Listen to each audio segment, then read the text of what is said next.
Welcome to our YouTube channel. Don't forget to like, subscribe and share the videos. نحمده ونصلي على رسوله الكريم أما بعد فأعوذ بالله من الشيطان الرجيم بسم الله الرحمن الرحيم رب اشرح لي صدري ويسر لي أمري واحلل عقدة من لساني يفقهوا قولي۔ ہماری آج کی گفتگو کا موضوع ہے صبر و برداشت۔ دنیا کی زندگی میں کوئی انسان بھی رنج و غم، مصیبت و تکلیف، آفت و ناکامی اور نقصان سے بے خوف نہیں رہ سکتا۔ ہر انسان پر کسی نہ کسی وقت ایسی چیز آتی ہی ہے جو اسے ناگوار ہوتی ہے، جو اسے ناپسند ہوتی ہے، اور یوں بسا اوقات انسان کو ناپسندیدہ حالات میں ڈال کر اس کی آزمائش کی جاتی ہے۔ قرآن پاک میں اللہ تعالیٰ فرماتے ہیں وَنَبْلُوكُمْ بِالْخَيْرِ وَالشَّرِّ فِتْنَةً، ہم تمہیں اچھے برے حال میں مبتلا کر کے تمہاری آزمائش کریں گے۔ ایک اور جگہ پر فرمایا خلق الموت والحیات لیبلوکم ایکم احسن عملا، اس نے موت اور زندگی کو بنایا تاکہ وہ تمہارا امتحان لے کر دیکھے، تمہیں آزما کر دیکھے کہ تم میں اچھے کام کون کرتا ہے۔ اچھے وقت میں، اچھے حالات میں اچھا بننا، موافق ماحول میں، خوشگوار حالات میں، یہ مشکل نہیں ہوتا، لیکن اس وقت اچھا بن کے دکھانا جب انسان پر ایسے حالات آئیں جو اس کے لیے تکلیف اور پریشانی کا باعث ہوں، اس کی مرضی کے مطابق نہ ہوں۔ ایسے میں ہی کسی انسان کا صحیح طور پر پتہ چلتا ہے کہ وہ دراصل کیسا انسان ہے۔ اب جب بھی کوئی مشکل آتی ہے یا مصیبت آتی ہے تو اس وقت انسان کے سامنے دو راستے ہوتے ہیں۔ ایک تو یہ کہ اس مشکل یا مصیبت کا صحیح طور پر مقابلہ کرے، اس میں مثبت رویہ اختیار کرے، صبر سے کام لے، اور دوسرا راستہ یہ کہ انسان اس پر چیخے چلائے، پریشان ہو، حواس کھو بیٹھے، مایوسی کا شکار ہو۔ اب ان دونوں راستوں کو دیکھ کر آپ خود فیصلہ کر سکتے ہیں کہ کون سا راستہ آپ کے حق میں زیادہ مفید ہو سکتا ہے۔ کسی بھی آنے والی مشکل یا آزمائش کو اگر انسان رب کا فیصلہ سمجھ کر قبول کر لیتا ہے تو اس صورت میں انسان کے اندر صبر آ جاتا ہے، اور اگر انسان مایوس ہوتا ہے، اس فیصلے کو قبول نہیں کرتا، اللہ سے ناراض ہوتا ہے، تو حاصل کچھ بھی نہیں ہوتا، اس اجر کو بھی چھوڑ بیٹھتا ہے جو صبر کی صورت میں اسے اس مصیبت پر مل سکتا تھا، اس سے بھی ہاتھ دھو بیٹھتا ہے، اور دوسری طرف مسئلہ حل بھی نہیں ہوتا۔ اس کے برعکس جو لوگ مصیبت پر صبر کرتے ہیں ان کے بارے میں قرآن پاک میں آتا ہے وَبَشِّرِ الصَّابِرِينَ الَّذِينَ إِذَا أَصَابَتْهُمْ مُصِيبَةٌ قَالُوا إِنَّا لِلَّهِ وَإِنَّا إِلَيْهِ رَاجِعُونَ أُولَئِكَ عَلَيْهِمْ صَلَوَاتٌ مِّن رَّبِّهِمْ وَرَحْمَةٌ وَأُولَئِكَ هُمُ الْمُهْتَدُونَ، اور خوشخبری ان لوگوں کو دیجیے جو مصیبت پر صبر کرتے ہیں اور کہتے ہیں کہ ہم اللہ کے ہیں اور اللہ ہی کی طرف ہمیں واپس جانا ہے۔ ان لوگوں پر ان کے رب کی طرف سے بڑی عنایات ہوں گی اور اس کی رحمت ہوگی، اور ایسے ہی لوگ راہ ہدایت پر ہوتے۔ گویا مصیبت کے وقت صبر کرنے والا اللہ تعالیٰ کی خاص رحمت اور عنایت کا مستحق ہو جاتا ہے۔ یہاں ایک سوال یہ پیدا ہوتا ہے کہ اگر انسان اللہ تعالیٰ کا محبوب ہے اور اللہ تعالیٰ اپنے بندوں سے پیار کرتا ہے تو پھر انہیں مشکل میں کیوں ڈالتا ہے، ان کا امتحان کیوں لیتا ہے؟ تو بات یہ ہے کہ دنیا میں بھی امتحان کے بغیر انسان کی اصل قدر و قیمت سامنے نہیں آتی۔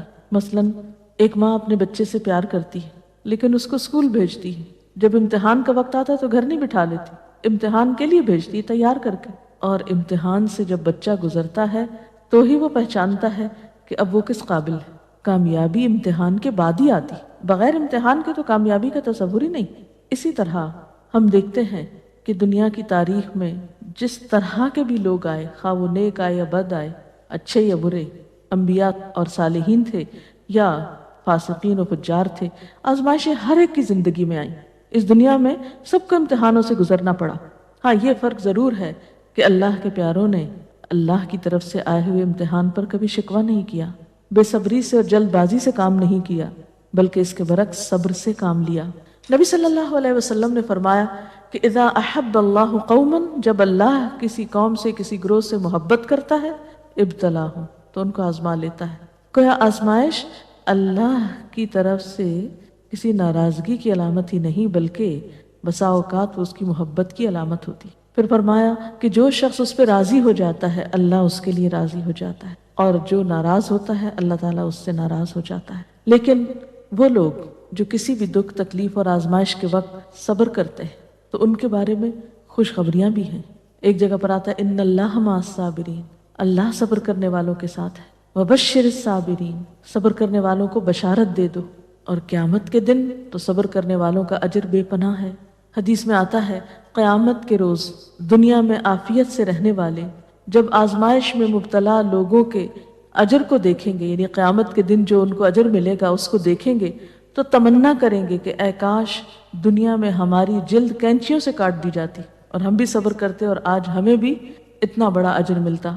اور اس کے علاوہ جو بھی مصیبت تکلیف، حتیٰ کہ کانٹا بھی چبھتا ہے بندہ مومن کو، تو اللہ تعالیٰ اس کے بدلے میں بھی انسان کے گناہ معاف کرتا رہتا ہے۔ اس لیے کبھی بھی اس بات پر پریشان نہیں ہونا چاہیے کہ کوئی مصیبت جو آ گئی تو یہ شاید اللہ تعالیٰ کی ناراضگی ہی کا ذریعہ ہے، نہیں، اسی پریشانی میں آپ اللہ کی رضا کو بھی پا سکتے ہیں۔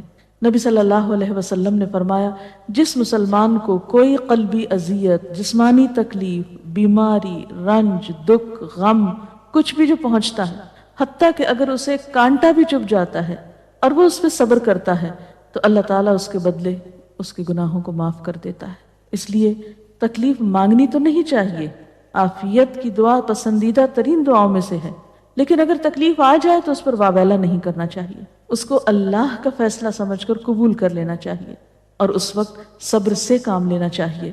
اور سوال یہ پیدا ہوتا ہے کہ صبر کیا کیسے جائے؟ تو اس کے لیے شعوری کوشش کی ضرورت ہوتی ہے۔ حدیث پاک میں آتا ہے من یتصبر یصبرہ اللہ، جو صبر کرے گا اس کو اللہ صبر دے دے گا۔ تو گویا سب سے پہلے نیت اور ارادے کی ضرورت ہے، اللہ کے فیصلے کو قبول کرنا، ایکسیپٹ کر لینا کہ جو ہونا تھا ہو گیا، آپ اسے تبدیل نہیں اب کر سکتے۔ مثلا کوئی شخص فوت ہو گیا، آپ اس کو دنیا میں لا تو نہیں سکتے، اب کیا اللہ کے فیصلے کو قبول کر لیجئے اور اس طرح بہیو کیجئے کہ اللہ راضی ہو جائے کہ ہاں اس میرے بندے نے میری بات کو قبول کر لیا، اس کا برا نہیں مانا۔ پھر اسی طرح انسان اپنے رب کی طرف سے ملنے والی نعمتوں کو اس موقع پہ یاد کرے۔ جب ایک چیز جاتی ہے تو بہت سی ہمارے پاس بھی تو ہوتی ہیں، عموماً ہم اس کے پیچھے تو بہت روتے ہیں جو چلی جاتی ہے، اور جو نعمتیں ابھی ہمارے ہاتھ میں ہیں، ابھی ہمارے پاس ہیں، ان پر ہماری توجہ ہی نہیں جاتی۔ مثلا خدا نخواستہ بچوں میں سے اگر ایک فوت ہو گیا تو باقی تو ہیں، اگر خدا نخواستہ اولاد نہیں تو والدین تو ہیں، وہ نہیں بہن بھائی تو ہیں، صحت سلامتی عطا کی ہے، ساری نعمتیں اگر انسان ان کا احساس کرتا رہے، ان کا ذکر کرتا رہے، ان کو تسلیم کرتا رہے تو انسان کے اندر صبر و رضا کی کیفیت پیدا ہوتی ہے۔ اور پھر اگر پھر بھی دل میں صبر نہ آئے تو ان لوگوں کے حالات پر نظر ڈالی جائے جو ہم سے زیادہ مصیبتوں کا شکار ہیں۔ اگر ہم کسی ایک بیماری میں خدا نخواستہ مبتلا ہیں تو ان لوگوں کو جا کر ہسپتالوں میں دیکھیے جو ایک وقت میں کئی ایک بیماریوں میں مبتلا ہیں۔ تو ہمیشہ تکلیف میں اپنے سے بڑی تکلیف والے پہ نظر ڈالیں گے تو اپنی بھول جائیں گے۔ اور اس کے ساتھ ساتھ یہ ہے کہ انسان کو دعا بھی کرتے رہنا چاہیے۔ قرآن پاک میں بھی ایسی دعائیں ملتی ہیں جیسے ربنا افرغ علینا صبرا وتوفنا مسلمین، ربنا افرغ علینا صبرا وثبت اقدامنا، ان دعاؤں کو بھی پڑھنا چاہیے۔ اسی طرح حضرت ابن عباس کا بیان ہے کہ نبی صلی اللہ علیہ وسلم جب کسی رنج و غم میں مبتلا ہوتے تو یہ دعا کیا کرتے تھے، لا الہ الا اللہ رب العرش العظیم، لا الہ الا اللہ رب السماوات و رب الارض و رب العرش الکریم۔ تو اللہ کا ذکر، اس کی دی ہوئی نعمتوں کا شکر انسان کے لیے صبر کے معاملے کو آسان کر دیتا ہے۔ اور حقیقت یہ ہے کہ صبر سے بڑھ کر کوئی چیز نہیں جو انسان کے لیے اتنی فائدہ مند ہو، جیسا کہ ایک بخاری کی حدیث میں آتا ہے ما اعطی احد عطاء ما اعطی احد عطاء خیرا واوسع من الصبر، صبر کی توفیق سے بڑھ کر سمجھ لو کہ بہتر اور عمدہ نعمت کسی اور کو نہیں ملی۔ یعنی جس کو صبر کرنے کی توفیق ہو گئی، ہمت ہو گئی، تو سمجھ لیجئے کہ اس کو سب سے بڑھ کر نعمت مل گئی۔ یہ توفیق رب کی نعمتوں میں سے ایک بڑی نعمت ہے۔ اور ایک اور روایت میں تو صبر کو آدھا ایمان کہا گیا، صبر نصف الایمان۔ اور مومن کا حال کچھ یوں بتایا گیا، یعنی مومن کی شان، آپ صلی اللہ علیہ وسلم نے فرمایا کہ مومن کی شان بھی عجیب ہے، اور یہ شان مومن کے سوا کسی اور کو نصیب نہیں ہوتی۔ ان اصابتہ سراء شکر فکان خیر لہ وان اصابتہ ضراء صبر فکان خیر لہ، کہ اگر اسے راحت اور خوشی ہوتی ہے تو وہ شکر کرتا ہے، اس طرح اپنی نیکی کو بڑھا لیتا ہے، اور اگر اسے کوئی تکلیف پہنچتی ہے تو صبر کرتا ہے اور اس سے وہ اپنے درجے بڑھا لیتا ہے۔ تو گویا صبر ہر حال میں انسان کے لیے فائدہ مند ہے، اور انسان کے درجات کو بڑھانے کا ذریعہ ہے۔ اس کے برعکس بے صبری انسان کے لیے کسی طور پر بھی فائدہ مند نہیں، بے صبری سے کوئی کام نہیں بنتا، بے صبری سے کوئی بھی نتیجہ نہیں نکلتا، آپ تقدیر کے کسی فیصلے کو پلٹا نہیں سکتے۔ اس لیے صبر کرنا فائدہ مند ہے۔ اللہ تعالیٰ سے اس کی توفیق مانگنی چاہیے۔ اللہ تعالیٰ ہم سب کو اپنی عافیت میں رکھے، اور اگر اس کے فیصلے سے کوئی آزمائش زندگی میں آئی ہوئی ہے تو اس پر صبر کے ساتھ اللہ سے رجوع کرنے کی توفیق ملتی رہے۔ اس سلسلے میں اگر کوئی سوال ہو آپ کے ذہن میں۔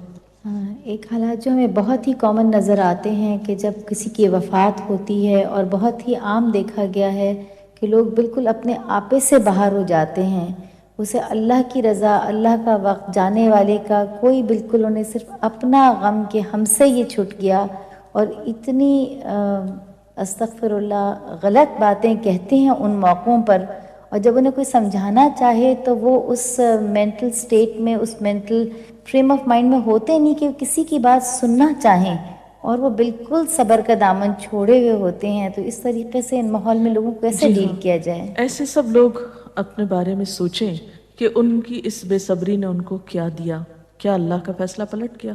کیا اس بے صبری سے انہیں کوئی اجر ملا؟ کیا ان کی اس بے صبری سے دوسروں کو کوئی راحت ملی؟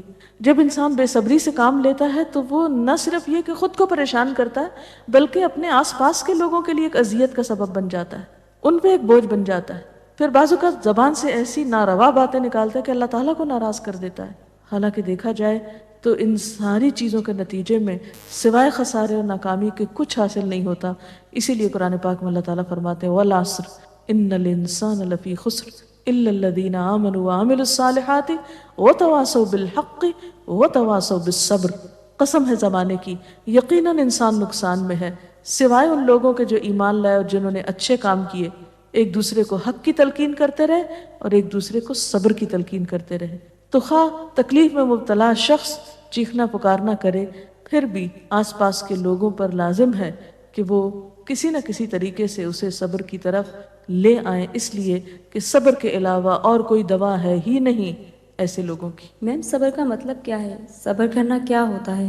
صبر کا معنی ہوتا ہے اپنے آپ کو روک لینا، یعنی نیگیٹو ریئیکشن سے روکنا، منفی رویے سے روکنا، ناپسندیدہ حالات میں ناپسندیدہ طرز عمل سے خود کو روکنا، اور ایسے موقع پر ہمت اور دلیری سے کام لیتے ہوئے وہ طریقہ اور وہ طرز عمل اختیار کرنا جو اللہ تعالیٰ کی رضا کا باعث بنے۔ انسان اسفل سافلین میں نہ جا گرے، اپنے درجے سے انسانیت سے نیچے نہ اترے، اپنی زبان اپنے طرز عمل سے کوئی ایسا مظاہرہ نہ کرے جو انسانیت کے خلاف ہو، ایک مسلمان کی شان کے خلاف ہو، جو اللہ کو ناراض کرنے والا ہو۔ اسی رویے کا نام صبر ہے۔ رسول اللہ صلی اللہ علیہ وسلم کی زندگی سے میڈم کی مثال بتائیں، جب ان کو کوئی بہت بڑا لاس ہوا ہو یا کوئی ان سے بچھڑ گیا ہو تو ان کا کیا رد عمل ہوتا تھا؟ اس میں ہم بے شمار مثالیں دیکھتے ہیں۔ مثلاً آپ دیکھتے ہیں کہ سفر طائف کے موقع پر جب آپ صلی اللہ علیہ وسلم کو لوگوں نے پتھروں سے مارا، آپ پہ آوازیں کسے، آپ نے ان کو بد دعا تک نہیں دی، خاموشی اختیار کی، پیدل چلتے آئے، پھر ایک باغ میں آ کر آپ نے آرام فرمایا۔ جبریل امین حاضر ہوئے کہ اگر آپ اجازت دیں اور آپ چاہیں تو ان لوگوں کو دو پہاڑوں کے بیچ میں پیس کے رکھ دیا جائے، لیکن آپ نے اس موقع پر بھی کوئی بات ایسی زبان سے نہیں نکالی، بلکہ کیا فرمایا کہ اللہ ان کو ہدایت دے، شاید ان کی نسلوں میں سے کوئی ایسا شخص ہو جو ہدایت پا جائے۔ اور ہم دیکھتے ہیں کہ محمد بن قاسم اسی قبیلے سے تعلق رکھتا تھا جس کی وجہ سے سندھ فتح ہوا اور یہاں اسلام کا دورہ ہوا۔ اثرات کہاں تک پہنچے صبر کے۔ اسی طرح اپنی اولاد کے معاملے میں آپ کے بیٹے ابراہیم جن سے آپ کو بہت پیار تھا، جب وہ فوت ہوئے تو وہ آپ کی گود میں تھے اور آپ کے آنسو ٹپ ٹپ گر رہے تھے۔ لوگوں نے دیکھا تو کہا اللہ کے رسول صلی اللہ علیہ وسلم آپ بھی روتے ہیں؟ فرمایا کہ ہاں، یہ تو رحمت کی علامت ہوتی ہے، آنکھ آنسو بہاتی ہے، دل غمگین ہوتا ہے، لیکن زبان سے وہی نکلے گا جو اللہ کی رضا ہوگی، یعنی زبان سے کوئی ناپسندیدہ بات نہیں نکلے گی۔ اسی طرح جنگ احد کے موقع پر جب آپ کا دانت شہید کر دیا گیا، اس موقع پر بھی آپ نے کس طرح صبر و رضا سے کام لیا۔ تو گویا خواہ کوئی جسمانی تکلیف ہوئی آپ کو، یا اولاد کی طرف سے تکلیف اور غم پہنچا، یا اللہ کے راستے میں جب کہیں ستائے گئے، تو کسی بھی موقع پر آپ نے کبھی کوئی ایسا طریقہ اختیار نہیں کیا کہ جو اخلاق سے کم ہو. اسی لیے آپ کو یہ اعزاز نصیب ہوا کہ انک لعلی خلق عظیم، بے شک آپ اخلاق کی عظمتوں پر فائز ہیں. اور واقعی بہترین اخلاق اس وقت کسی کا پتہ چلتا ہے، اور بہترین اخلاق والا وہی ہو سکتا ہے جو ایسے موقع پر بہترین اخلاق کو ثبوت دے جب حالات اس کے موافق نہ ہوں، اس کے خلاف ہوں، اس کے نفس کو ناگوار ہوں، اس کے لیے تکلیف دہ ہوں، پریشان کن ہوں. جی کوئی اور سوال؟ یہ صبر کے معاملے میں ہم عورتیں جو ہیں عموماً بے صبری کا زیادہ مظاہرہ کرتے ہیں، خاص کر جیسے کہیں اموات ہو جائے یا کچھ ہو جائے. لیکن کچھ ایسی خواتین بھی ہوتی ہیں جو اس وقت بہت زیادہ صبر کرتی ہیں، لیکن پھر وہی ہماری جو ہم عورتیں جو ہیں اس وقت اس کو یہ طعنہ دیتی ہیں بہت سنگ دل ہے، سخت دل ہے، اور وہ الٹا اس کو متاثر ہونے کے بجائے اس کو زیادہ اس کو کرنے کے بجائے اس کو طعنے دے کے معاشرے میں اس کا جینا زیادہ. تو اس معاملے میں جو ہے امہات المومنین کی کوئی ایسی مثالیں ہوں جو کہ بھئی اس طرح انہوں نے تکالیف میں صبر کیا، اور ہم عورتوں کا ایسے معاملے میں کیا کردار ہونا چاہیے کہ ایسے جو صبر کرتی ہیں خواتین؟ اس میں آپ دیکھیے کہ حضرت ام سلیم ہیں جن کا بچہ بیمار ہے، شوہر بیمار بچے کو چھوڑ کر جاتے ہیں، واپس آتے ہیں تو بچہ فوت ہو چکا ہوتا ہے. بیوی بہت صبر سے کام لیتی، یعنی ام سلیم جو ہیں بہت صبر سے کام لیتی ہیں، بچے کو ڈھانپ دیتی ہیں، شوہر کا استقبال کرتی ہیں، ان کو کھانا کھلاتی ہیں، آرام کرنے دیتی ہیں، اور پھر بہت عمدہ طریقے سے ان سے کہتی ہیں کہ اچھا ابو طلحہ یہ بتاؤ کہ اگر کوئی شخص تمہارے پاس اپنی امانت رکھے اور پھر امانت لینے کے لیے آ جائے تو تم کس طرح واپس لوٹاؤ گے؟ تو کہنے لگے کہ خوشی کے ساتھ لوٹاؤں گا. پوچھا تم ناراض تو نہیں ہوگے کہ وہ اپنی امانت کیوں لینے کے لیے آ گئے، یعنی واپس کیوں لے رہا ہے؟ کہا کہ نہیں، ناراضگی کس بات کی؟ تو کہنے لگے کہ دیکھو تمہارا بچہ تمہارے پاس اللہ کی امانت، تمہاری ملکیت نہیں تھا، اللہ کی طرف سے ایک نعمت ملی ہوئی تھی، اللہ تعالیٰ نے اس کو واپس لے لیا. یعنی کس قدر خوبصورت انداز میں وہ اپنے بچے کی وفات کی خبر اپنے ہی شوہر کو دیتی ہیں، کوئی رونا دھونا نہیں، کوئی واویلا نہیں، کچھ بھی نہیں. اسی طرح جنگ احد میں ایک صحابی ہیں جن کے شوہر، جن کے بیٹے، جن کے باپ، جن کے بھائی شہید ہوتے ہیں، ان کو ہر ایک کی شہادت کی خبر سنائی جاتی ہے، لیکن وہ کہتی ہیں مجھے اللہ کے رسول صلی اللہ علیہ وسلم کے بارے میں بتاؤ کہ ان کا حال کیا ہے. اتنے رشتوں کے جانے پر کس قدر صبر سے کام لے رہی ہیں. ایک نہیں بے شمار مثالیں ایسی ہیں، اور اسلام تربیت بھی ایسے ہی کرتا ہے انسان کی. عرب کی ایک مشہور شاعرہ ہیں مرثیہ نگار، دور جاہلیت میں ان کا بھائی صخر فوت ہو گیا، بھائی سے بہت محبت تھی. اس کے فوت ہونے پر بہت دردناک مرثیہ لکھا. کہتی ہیں کہ این یجودا ولا تجمدا الا تبکیانی لصخر الندى، اے میری دونوں آنکھوں بس بہتی ہی رہو، کیا تم صخر بھائی کا نام تھا، صخر کے لیے روگی نہیں جو بہت ہی سخی تھا، خود بھی روتی تھی اوروں کو بھی رلاتی تھی. اور اس کے ساتھ ہی یہ کہ سیاہ رنگ کی کہتے ہیں کہ اس نے چولی پہن رکھی تھی کہ مرتے دم تک نہیں اتاروں گی، یعنی ہر وقت ایک غم کا سمبل بنی ہوئی تھی. جب اسلام لائیں، ایمان لائیں، تو اس کے بعد ایک جنگ میں ان کے 4 بیٹے اکٹھے شہید ہوئے اور ایک آنسو نہیں بہایا. انتہائی صبر کا مظاہرہ کیا. وہ خاتون جو دور جاہلیت میں ایک بھائی کی وفات پر مسلسل روتی تھی، ایمان لانے کے بعد اس پر بھی صبر آ گیا اور اپنے بیٹوں کی شہادت پر اللہ کا شکر ادا کیا.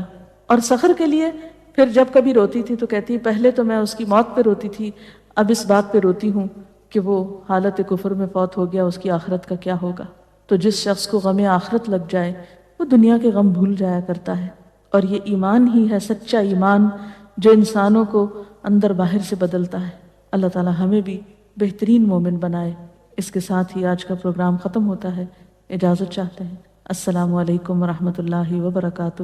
سبحانک اللہم وبحمدک، نشہد ان لا الہ الا انت، نستغفرک ونتوب الیک.